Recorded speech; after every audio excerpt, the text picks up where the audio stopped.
将主轴清洁干净，手上定位块，螺丝入锁紧。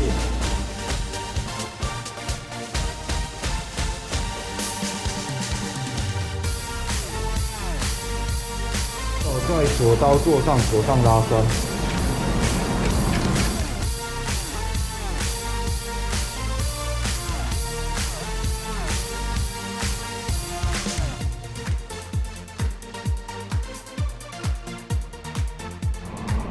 第二步骤，松开线性定位环4个螺丝，放松即可。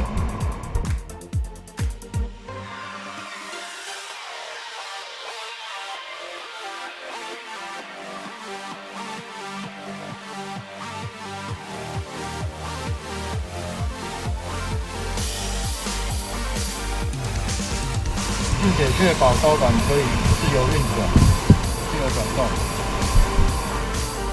扶手松开定位销侧边2颗侧固螺丝，并将下方的6角螺丝退到底，不需要太用力。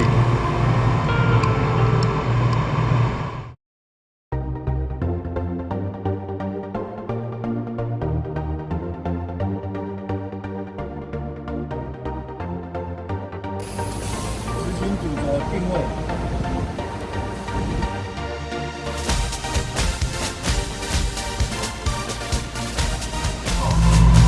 将定位销对准定位块，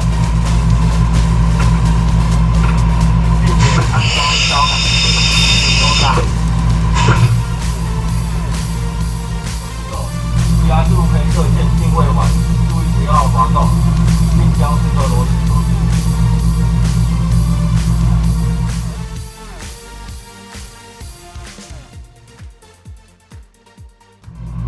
锁紧1颗螺丝后，其余螺丝不好锁，可以将横起头取下。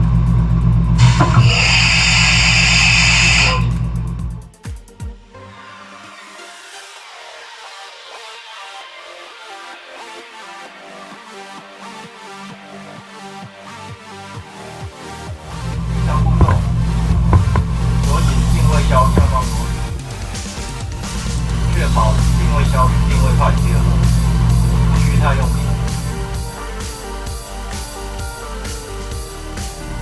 确保结合后，锁紧侧固螺丝。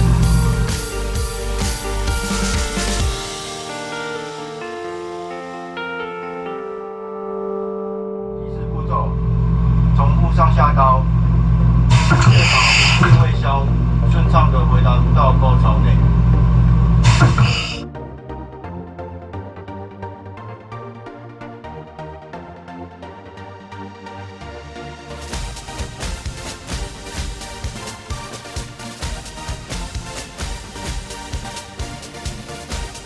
调整下座加工方向，松开至2根螺丝即可调整。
第2步骤。